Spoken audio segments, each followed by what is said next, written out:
139페이지입니다. 로마서 1장 15절에서 17절 말씀을 함께 읽겠습니다.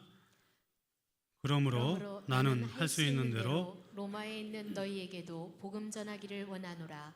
내가 복음을 부끄러워하지 아니하노니 이 복음은 모든 믿는 자에게 구원을 주시는 하나님의 능력이 됨이라. 먼저는 유대인에게요 그리고 헬라인에게로다. 복음에는 하나님의 의가 나타나서 믿음으로 믿음에 이르게 하나니 기록된 바 오직 의인은 믿음으로 말미암아 살리라 함과 같으니라. 아멘. 여담성가대 찬양으로 하나님께 영광 돌리겠습니다.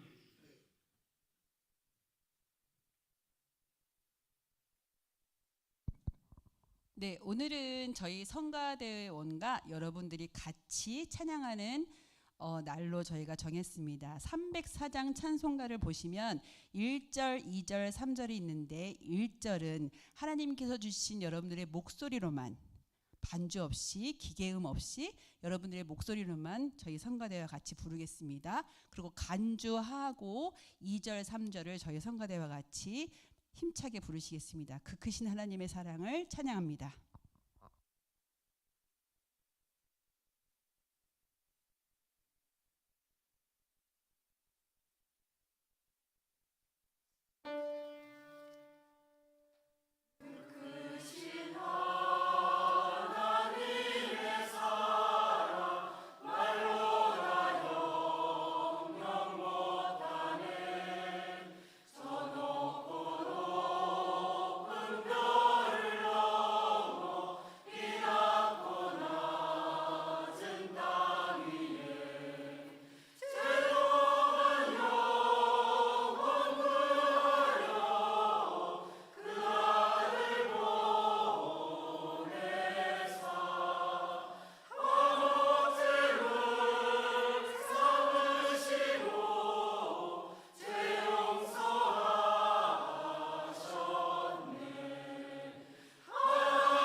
새로 나오신 분 계십니다.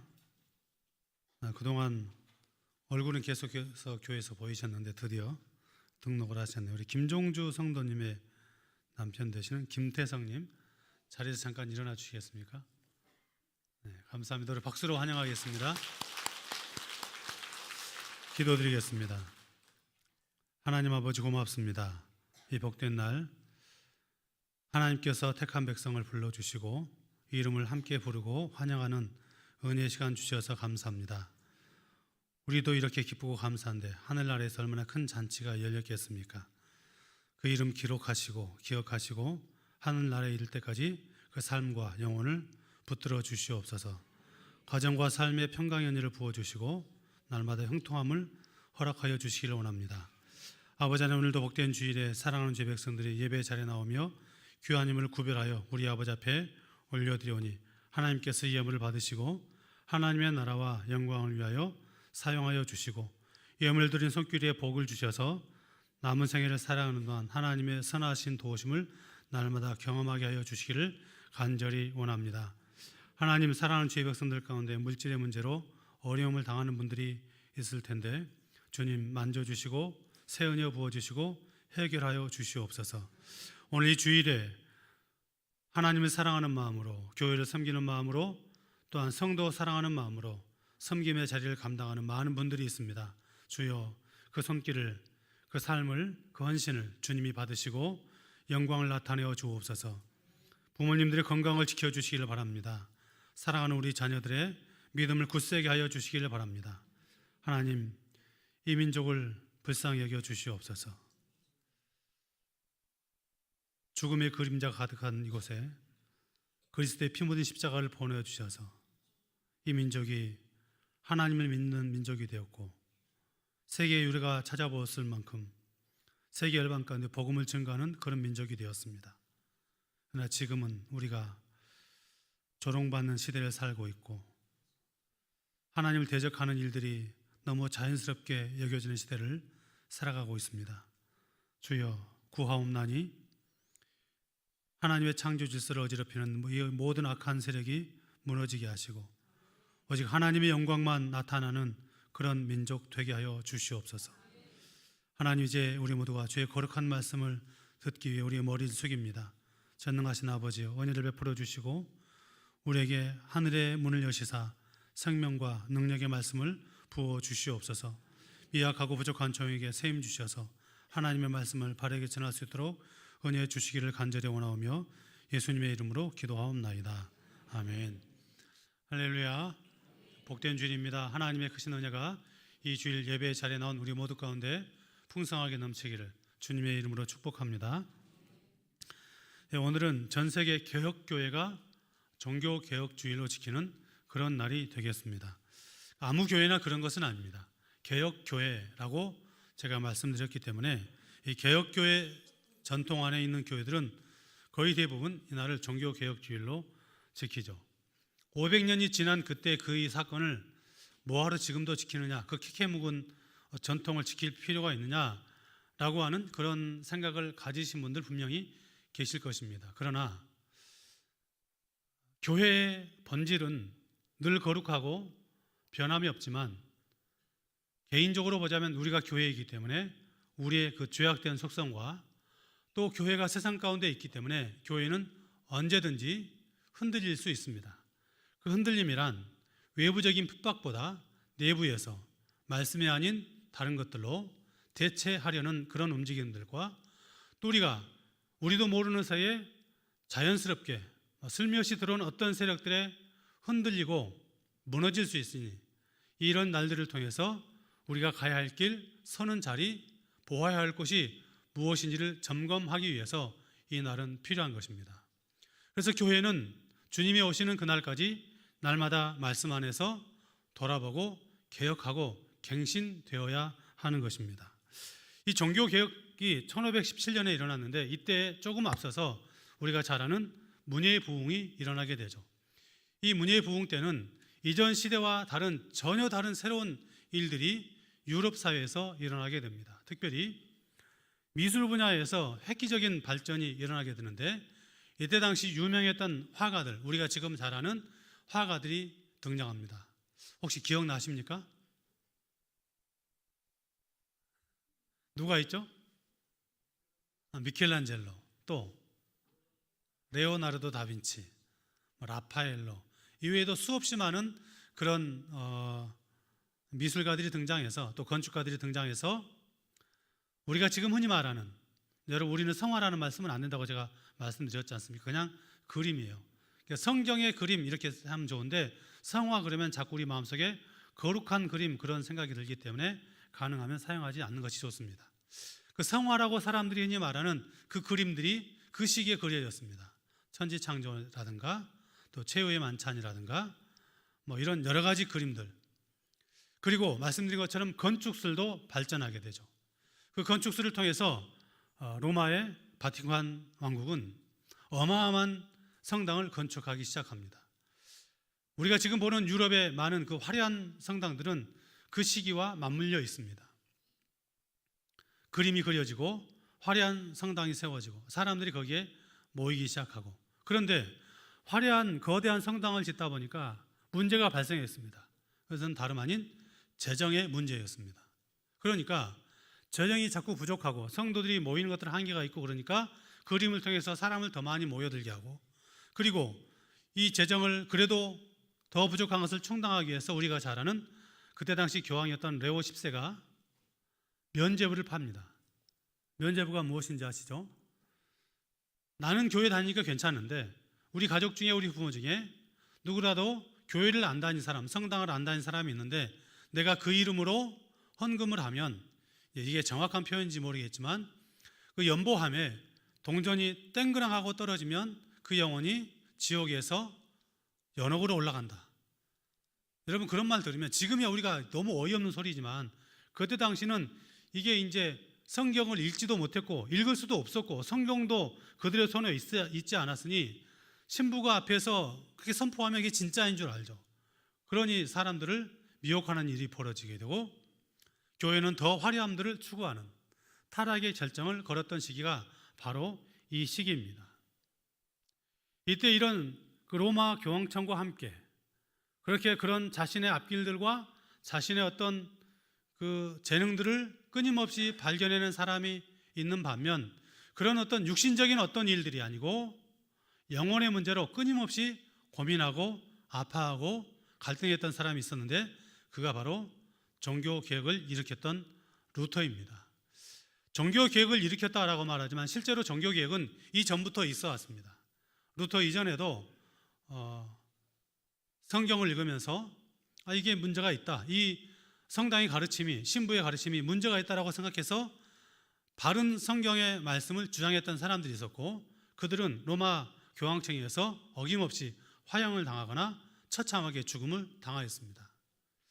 그런 분위기 가운데 있다가 이 루터가 신부였었는데 성경을 읽고 또 그 위에 자기 위에 어떤 계급들, 카톨릭은 약간 계급 제도가 있기 때문에 어쨌든 그 위에 있는 분들을 통해서 자기 영혼이 구원에 대해서 자꾸 갈급해하고 갈망하는 자기 영혼의 상태를 얘기를 하면서 내가 어떻게 하면 내 영혼이 구원을 받을 수 있겠느냐라고 하는 질문을 던질 때 그들은 그 전통을 따라서 선행과 고행과 구제를 가르칩니다. 그래서 이게 이제 들려오는 그런 얘기지만 루터는 자기의 그 영혼의 그 구원에 만족한 평안함을 얻기 위해서 자기 몸을 거의 자해할 만큼 무릎을 꿇고 기도하면서 그 성당의 계단을 오르내리는 그런 일을 계속해서 했다는 거예요.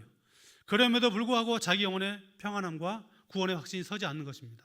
반대로 자기와 함께 있던 동료들은 그냥 늘 했던 방식처럼, 여전히 전통대로 해왔던 방식처럼 그 신부의 길을 걸어가고 있는 것을 보면서 형제여, 당신이 그렇게 해서 어떻게 구원을 얻을 수 있겠느냐라고 책망하면서 자기는 그렇게 끊임없이 고통의 길을 걸어가면도 이 영혼의 평안함과 구원의 확신이 들지 않는 것입니다. 그리고 루터는 어떤 한 기회를 맞이해서 우리 구원이 우리가 그동안 배워왔던 고행과 선행과 구제라든가 어떤 세상의 누구를 통해서 평안함을 얻고 구원을 얻는 것이 아니구나. 로마 카톨릭에서 바티칸에서 가르치는 이 가르침은 뭔가 문제가 있다 라고 해서 95개의 신학적 논제, 그러니까 로마 교황청에서 한번 나와 이 문제를 가지고 토론해보자 라고 해서 비텐버리그 성당에 10월 31일에 95개의 논제를 붙이게 됩니다. 그 전부터 있어왔던 그런 종교개혁이었지만 우리는 그것이 어떤 굉장히 중요한 어떤 의미가 있다고 생각하기 때문에 그날을 종교개혁 기념일로 지키고 그날에 속해 있는 주간을 종교개혁주일로 지킵니다. 이제 우리가 이 개혁교회 안에 있다라고 하는 것은 10월 31일이 되면 유행가를 듣고 지금도 기억하고 있어요. 10월의 마지막 밤을 그거 들품은 안 되고, 이날 우리 믿음의 선배들이 우리가 가야 할 바른 길을 알려주는 날이구나. 나는 바른 길을 가고 있을까? 내 신앙은 바른 신앙을 가지고 있을까? 점검할 수 있기를 축복합니다. 노래를 전혀 드리지 말란 말은 아니니까 괜찮습니다. 그렇다면 루터가 그 영혼의 문제를 가지고 고민하고 씨름하고 아파하다가 어떤 일을 통해서 그 영혼의 평안함과 자유함을 얻게 되었을까요? 그것은 바로 오늘 우리가 읽었던 로마서 1장 이 말씀을 읽으면서 그가 그동안 듣고 배워왔던 것은 문제가 있구나 라고 하는 것을 알게 됩니다. 자, 본문 16절 17절 말씀을 함께 읽겠습니다. 내가 복음을 부끄러워하지 아니하노니 이 복음은 모든 믿는 자에게 구원을 주시는 하나님의 능력이 됨이라. 먼저는 유대인에게요 그리고 헬라인에게로다. 복음에는 하나님의 의가 나타나서 믿음으로 믿음에 이르게 하나니 기록된 바 오직 의인은 믿음으로 말미암아 살리라 함과 같으니라. 아멘. 복음에는 하나님의 의가 나타나서 믿음으로 믿음에 이르게 하나니 기록된 바 오직 의인은 믿음으로 말미암아 살리라 함과 같으니라. 자, 이 17절의 말씀을 좀 더 분명하게 해석해주는 번역해준 말씀이 있는데 제가 한 번도 사용하지 않았던 공동번역이라는 번역본이 있습니다. 이 번역에 보면 이렇게 17절 말씀을 번역하고 있습니다. 좀 더 내용이 풍성한데 함께 읽겠습니다. 복음은 하나님께서 인간을 당신과 올바른 관계에 놓아주시는 길을 보여주십니다. 인간은 오직 믿음을 통해서 하나님과 올바른 관계를 가지게 됩니다. 성서에도 믿음을 통해서 하나님과 올바른 관계를 가지게 된 사람은 살 것이다. 아멘. 구원과 믿음과 복음에 대해서 선언하는 사도 바울의 선언입니다. 바울은 여기에서 복음을 부끄럽지 않다라고 말합니다. 그 이유는 복음이 하나님의 능력이 때문이라고 말합니다. 그래서 부끄러워하지 않을 그 복음, 부끄러워하지 않는 정도로 끝나지 않고 그 복음을 이미 예수를 믿고 있는 그 로마 교회에 가서도 내가 할 수만 있으면 너희에게 가서 내가 알고 있는 이 복음의 내용을, 내가 부끄러워하지 않는 이 복음을 너희에게 전할 수 있기를 원한다라고 간절하게 소망하였던 그런 사도의 소망도 말씀 가운데 기록되는 것을 볼 수 있습니다.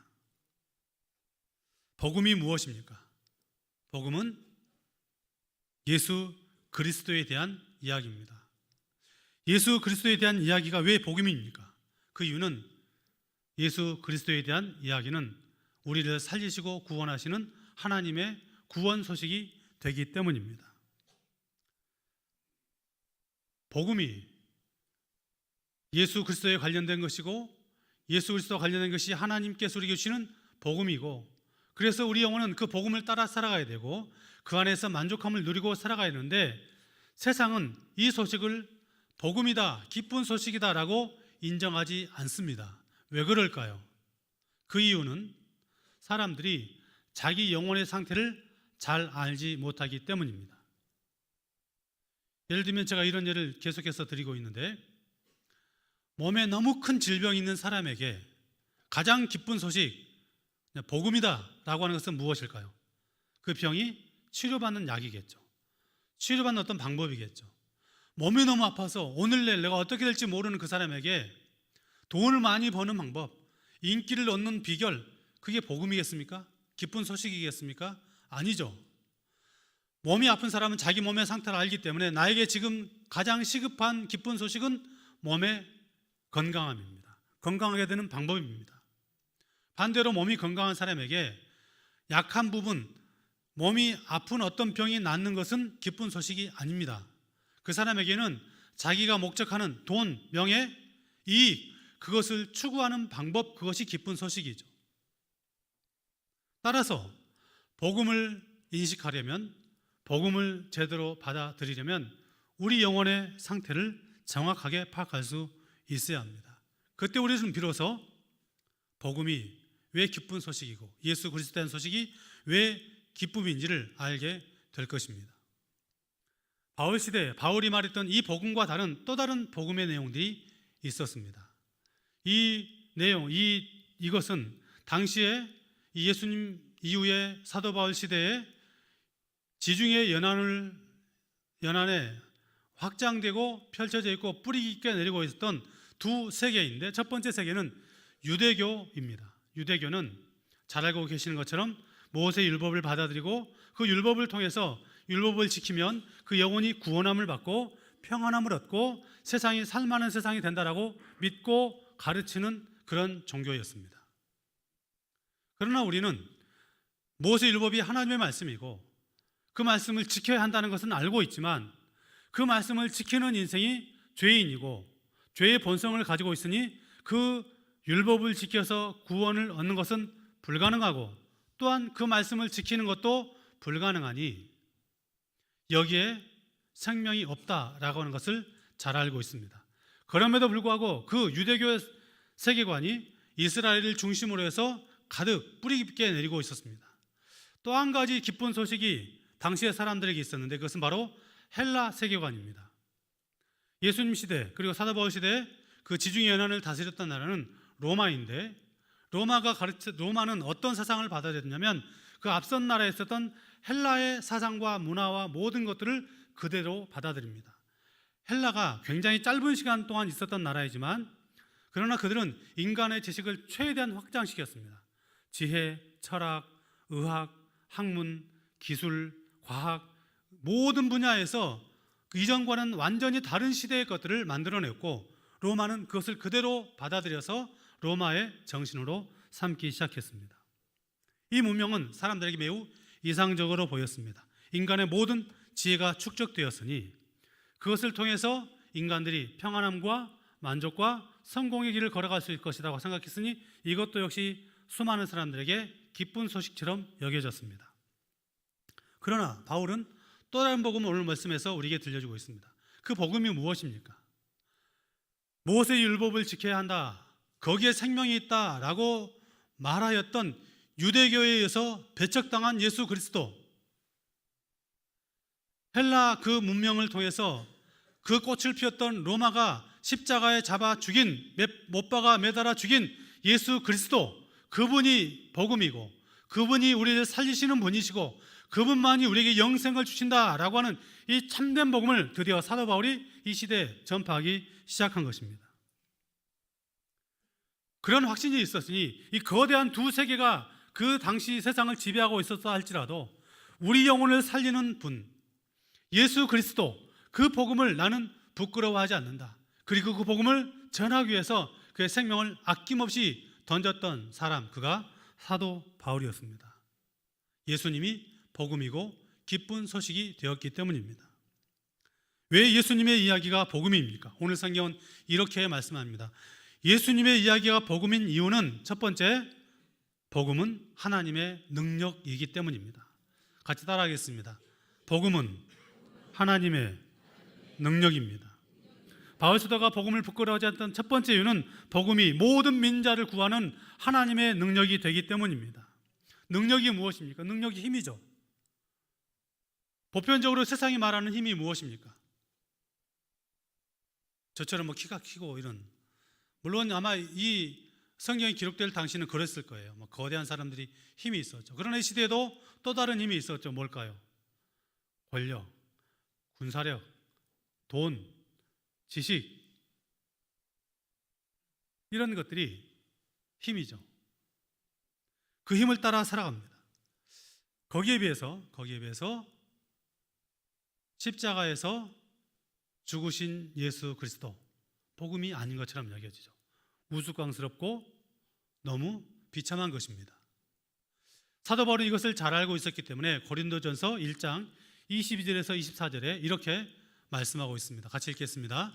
유대인은 표적을 구하고 헬라인은 지혜를 찾으나 우리는 십자가에 못 박힌 그리스도를 전하니 유대인에게는 거리끼는 것이요 이방인에게는 미련한 것이로되 오직 부르심을 받은 자들에게는 유대인이나 헬라인이나 그리스도는 하나님의 능력이요 하나님의 지혜니라. 아멘. 표적을 구하는 사람들에게, 지혜를 구하는 사람들에게 십자가는 너무 어리석은 것입니다. 그러나 바울은 아니라는 것이에요. 표적과 지혜 앞에서 십자가는 아무것도 아닌 것처럼 보이지만 부르심을 입은 사람들에게는 그 십자가가 하나님의 능력이요 구원이다, 이렇게 말씀하고 있습니다.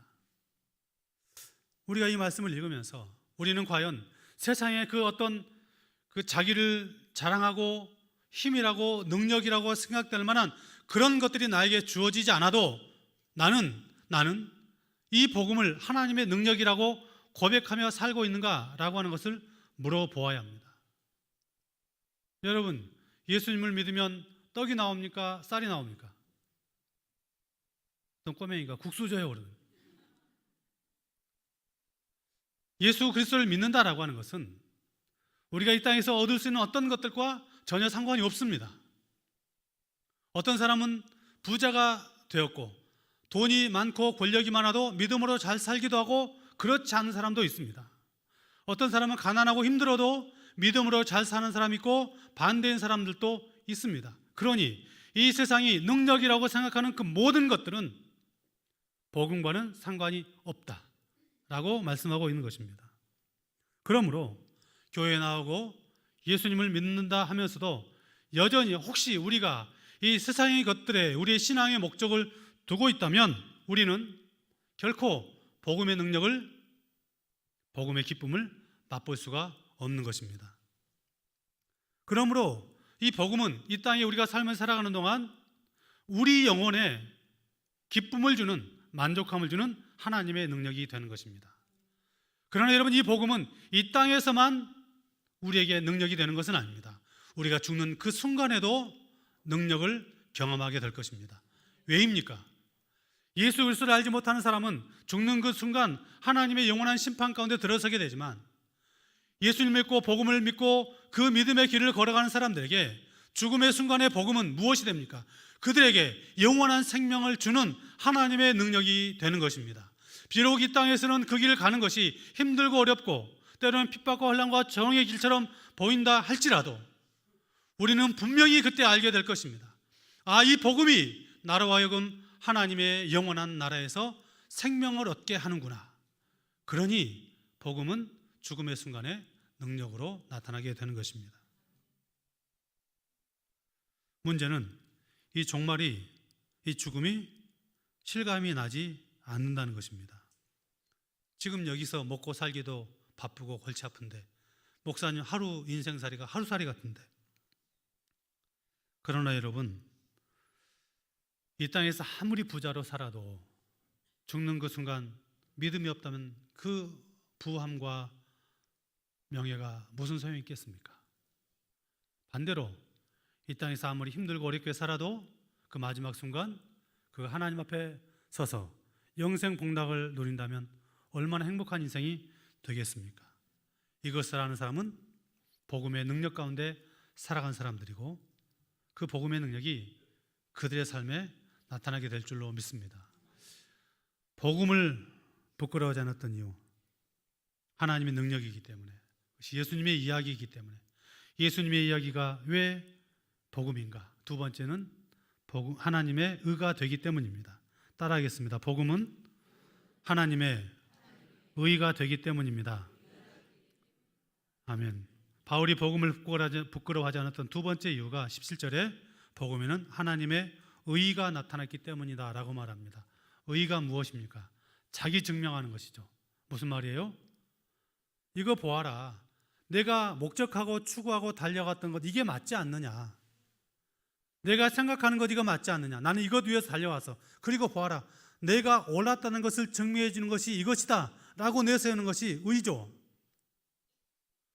그 의가 어떤 사람에게는 공부가 될 수도 있고, 어떤 사람에게는 재물이 될 수도 있고, 어떤 사람에게는 성공이 될 수도 있겠죠. 사람들은 이것들이 많아지고 성취되면 그 의로움을, 그 잘남을 세상 사람 앞에 자랑하고 증명하는 것입니다. 내 하는 말에 대해 사람들이 끔뻑 죽고 나의 옳음을 인정하고 있지 않느냐라고 말하는 것입니다. 그러나 이런 것들은 오늘 성경이 하나님께서 바울 사도를 통해서 우리에게 하나님의 의다라고 말하는 것과는 전혀 상관이 없습니다. 그렇다면 하나님의 의가 무엇입니까? 우리가 읽었던 공동번역에 이 내용이 너무 잘 표현되어 있습니다. 그것은 무엇인가? 죄인된 우리가 예수 그리스도로 말미암아 하나님과 바른 관계가 되었다는 것, 그것이 의라는 것이에요. 그것이 옳음이라는 것이에요. 그것이 우리의 옳음을 증명한다는 것입니다. 왜입니까? 예수 그리스도로 말미암아 죄인된 우리가 생명을 얻기 때문입니다.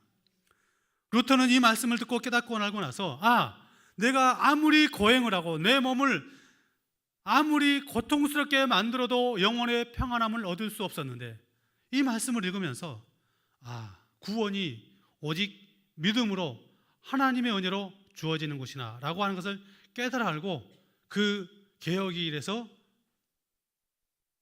절망하지 않고 끝까지 그 길을 걸어가고 있는 것입니다.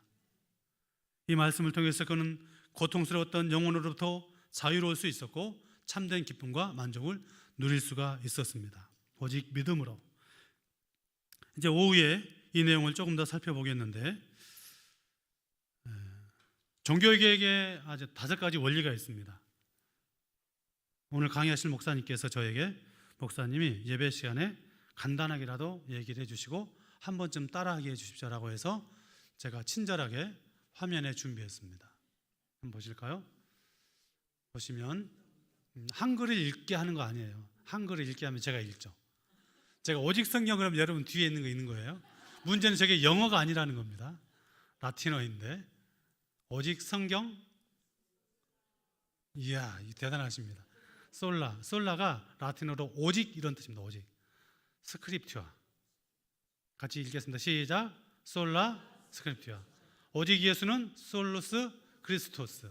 솔라 이렇게 해도 돼요. 오직 은혜는 솔라 그라시아. 오직 믿음은 솔라 피데. 이게 밑에는 잘할 것 같아요. 오직 하나님의 영광은 솔리 데오 글로리아. 오직 하나님의 영광. 이게 무슨 말이냐면 이게 다 로마 카톨릭과 연관이 있어요. 오직 성경이 뭐냐면 성경만이 유일한 기준이라는 거예요. 성경이 모든 것을 규정한다는 것이에요. 사람의 말들, 해석들을 성경으로 다 규정한다. 그런데 이때 당시 로마 카톨릭은 이런 원리가 있었습니다.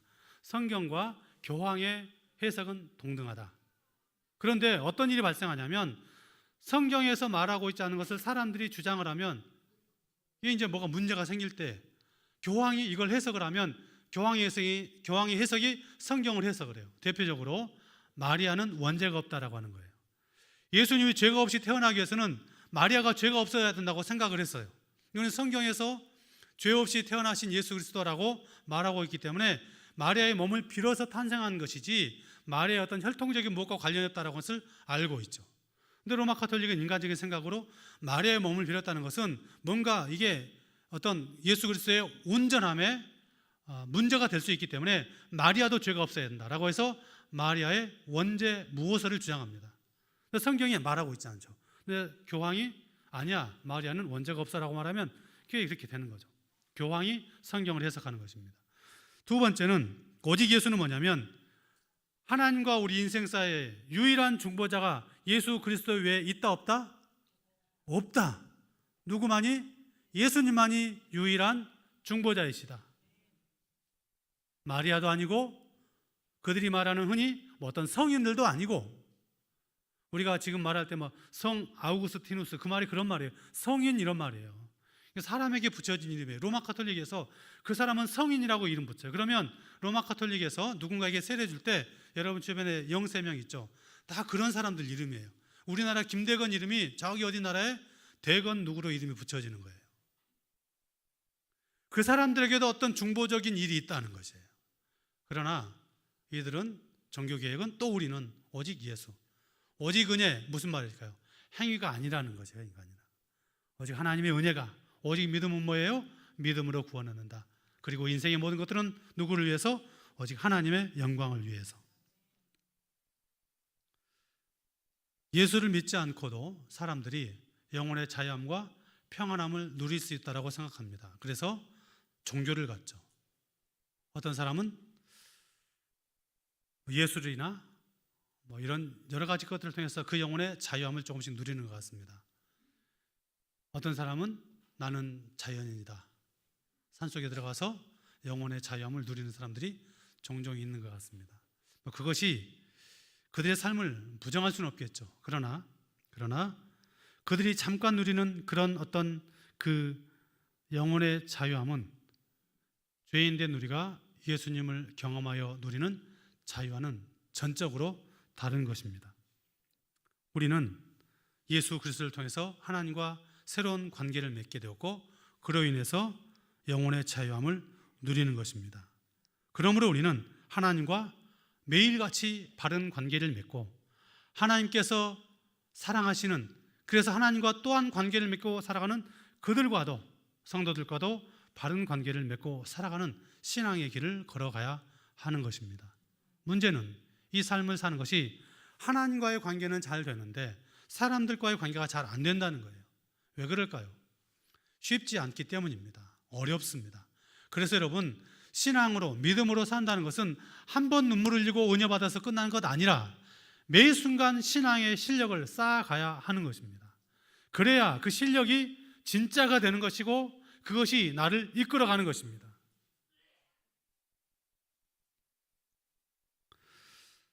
신앙이 마치 운동과 이런 음악하는 것과 비슷한 것 같습니다.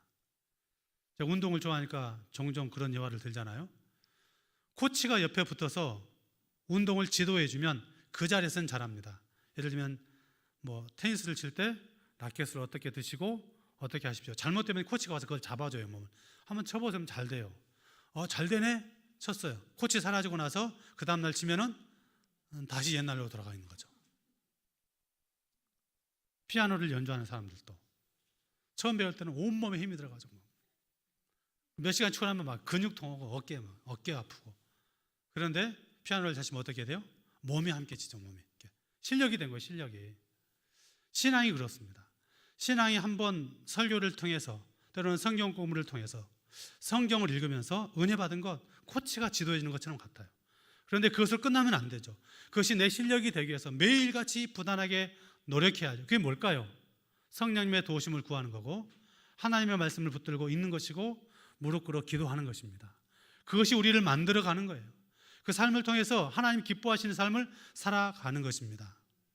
그러나 이 길을 걸어가다 우리는 낙심하고 좌절할 수 있습니다. 루터가 이 큰 은혜를 받고 난 다음에 종교 개혁의 길로 들어가서 한 번도 낭망하고 절망하지 않았을까요? 아닙니다. 어느 날 루터가 이 로마 카톨릭에 꿈쩍하지 않고 오히려 자기를 핍박하고 죽이려고 하는 이 거대한 세력 앞에서 절망해서 식음을 전폐하고 누워 있으니까 자기 부인이 상복을 입고 나타났어요. 검은 상복을 입고. 루터가 아니 누가 죽었어? 그러니까 그 부인이 이렇게 말합니다. 당신이 믿는 하나님이 죽었다고. 하나님이 살아계시면 어떻게 당신이 이렇게 절망할 수 있냐고. 루터가 다시 일어나서 그 길을 걸어가는 것이죠. 우리도 그러지 않을까요? 믿음으로 걸어가지만 그래 이렇게 살겠어, 맞아 이것이 옳은 길이야 라고 생각하지만 또 넘어지죠. 좌절하죠. 그래도 방향은 놓치지 말아야 합니다. 가야 할 길을 잊지 말아야 합니다. 우리가 가는 길이 옳은 길이다, 믿음으로 가는 길이 옳은 길이다, 이 길 끝에서 우리는 주님을 만날 것이다, 이 확신 가지고 살아가는 것입니다. 저와 여러분이 우리가 가는 이 길 끝까지 걸어가서 주님 앞에 칭찬받는, 그리고 이 한 주간도 나는 바른 말씀 안에 걸어가고 있는가를 날마다 점검하는 참된 개혁 정신을 가지고 살아가는 은혜가 저와 여러분에게 있기를 주님의 이름으로 축복합니다. 함께 기도하겠습니다. 오늘 말씀을 생각하면서 함께 기도하시고요. 음악을 조금만 줄여주시고, 오늘 여러분 다 아시겠지만 서울에서 차별금지법 반대를 위한 그런 예배와 집회가 있습니다. 여러 가지 오해들이 있지만 우리는 참석하지 않습니다. 참석하지 않는다고 우리가 차별금지법을 찬성하는 것 절대 아닙니다. 우리는 결사코 반대해야 합니다. 이 법이 통과되면 우리의 믿음의 길들이 무너지고 우리의 자녀들이 성 정체성 때문에 혼란을 겪고 교회가 어찌 될지 알 수가 없습니다. 그래서 우리는 기도하는 것입니다. 우리는 기도가 능력임을 믿습니다. 주여, 이 민족을 불쌍히 여겨 주시옵소서. 악한 법을 막아 주시옵소서. 우리의 가정을 지켜 주시옵소서. 하나님, 이 민족이 사망의 음침한 골짜기에 있을 때 십자가를 심어주시고 세계 열방 가운데 복음을 증거하는 위대한 나라로 세워주셨습니다. 하나님의 은혜입니다. 그러나 지금 우리는 너무나도 혼란스러운 시대를 겪고 있고 교회가 조롱받고 세상이 교회의 말을 듣지 않는 그런 시대를 살아가고 있습니다. 하나님이여, 우리에게 다시 한번 기회를 주시옵소서. 우리에게 다시 한번 기회를 주시옵소서. 함께 기도하시고 아픈 부에 손을 얹고 순응선들을 위해서 다 같이 주여 한 몸을 지고 기도하시겠습니다. 주여, 오 하나님이여, 아버지, 우리가 아버지 하나님이여 죄인된 그 자리에서 영생 얻는 자리로 하나님의 자리로 받았습니다. 아버지 하나님, 복음이 들어오지 않았다면 아버지 맛볼 수 없는 이 놀라운 은혜를 우리가 맛보고 누리고 있습니다. 하나님, 가야 할 길에서 놓치지 않도록 도와주시옵소서. 넘어지지 않도록 도와주시옵소서. 쓰러지지 않도록 도와주시옵소서. 하나님 바라보고 믿음으로 살기를 결단하는 은혜가 아버지 우리 가운데 일어날 수 있도록 도와주시옵소서. 아버지, 이 시간 사랑하는 주의 백성들이 이 나라의 민족을 위해서 기도합니다. 하나님 아버지, 이 민족을 불쌍히 여겨주시옵소서. 하나님 아버지, 죽음의 그림자가 가득한 이곳에 하나님이여 십자가의 피 묻은 복음을 전하여 주시고 아버지, 민족이 교회가 세워지게 하시고 복음을 붙들게 하시고 또한 아버지 민족 가운데 경제적인 풍요와 이런 여러 가지 안정들을 우리에게 주셨습니다. 하나님 은혜가 하면 설명할 수 없는 은혜가 우리가 되어주셨습니다. 하나님, 그러나 우리는 아버지 하나님 일을 잊어버리고 아버지 하나님 우리가 여러 가지 일 때문에 힘든 때를 지나고 있습니다. 교회는 세상 가운데 아버지 영역을 잃어버렸고 조롱받고 어지럼을 당하는 시대입니다. 아버지, 차별금지한 이름으로 교회가 나누어지고 서로가 서로를 정죄하며 아버지 하나님이여 하나님을 아프게 하는 지경이 되었습니다. 사탄이 던져놓는 그 하나의 문제 때문에 우리가 서로를 미워하고 험담하는 지경이 되었습니다. 아버지여, 우리를 불쌍히 여겨 주시옵소서. 하나님이여, 우리를 긍휼히 여겨 주시옵소서. 아버지, 민족에게 다시 한번 기회를 주시옵소서. 하나님, 이 민족의 교회를 살려주시옵소서. 아버지, 이대로 무너지지 않도록 도와주시옵소서. 하나님이여, 불쌍히 여기시사 주여 은혜를 가누어 주시옵소서. 하나님 바라보는 민족 되게 하시옵소서. 하나님 붙드는 민족 되게 없어서 아버지 하나님이여, 교회가 특별히 일해서 눈물로 기도하게 하시고 아버지 앞에 나오게 하시며 하나님 기뻐하시는 일 감당해 나갈 수 있도록 정리 함께 하여 주시기 원합니다. 전능하신 아버지 하나님, 우리의 길을 이끌어 이으시고 하나님의 길을 지켜서 붙잡아 주시옵소서. 성령으로 충만케 하여 주시옵소서.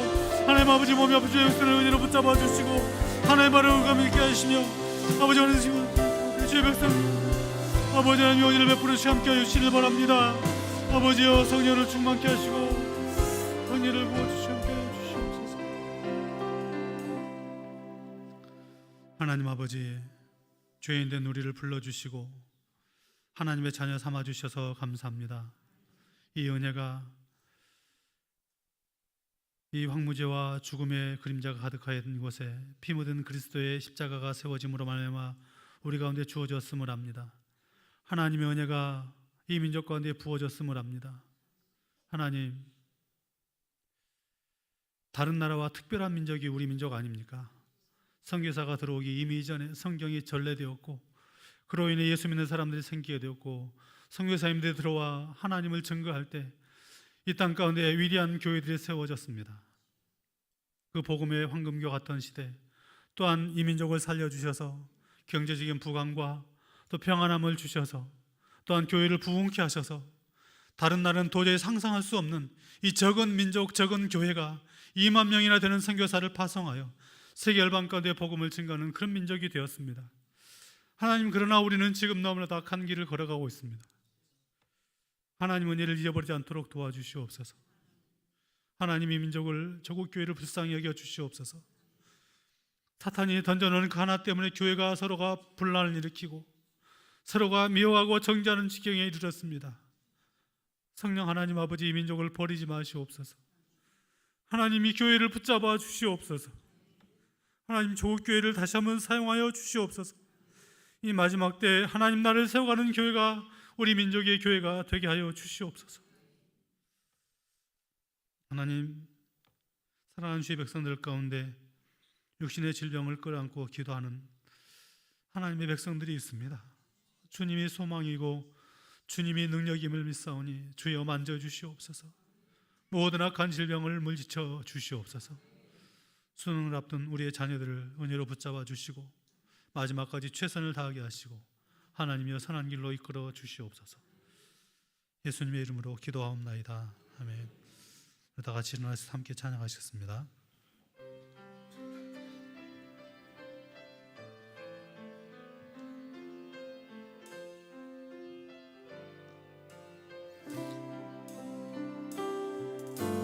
주님 다시 오실 때까지 나는 이 길을 가리라. 좁은 길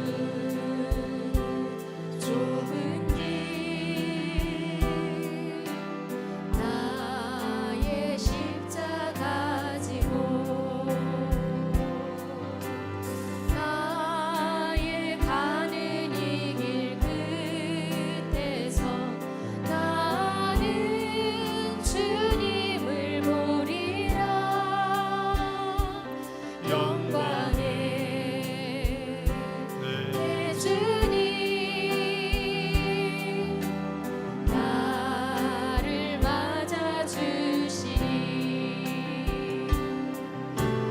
주님 다시 오실 때까지 나는 일어나 달려가리라. 주의 영광 온 땅 덮을 때 나는 일어나 노래하리. 내 사모하는 주님 온 세상 구주시라. 내 사모하는 주님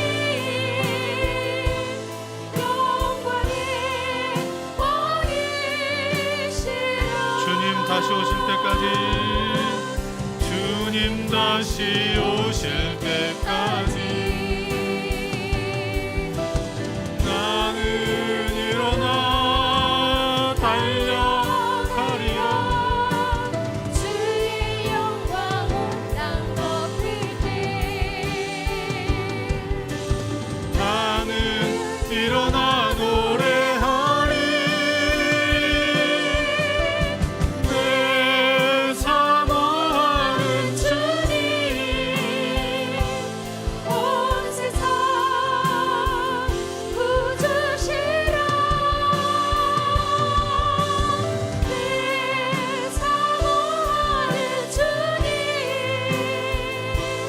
영광의 왕이시라.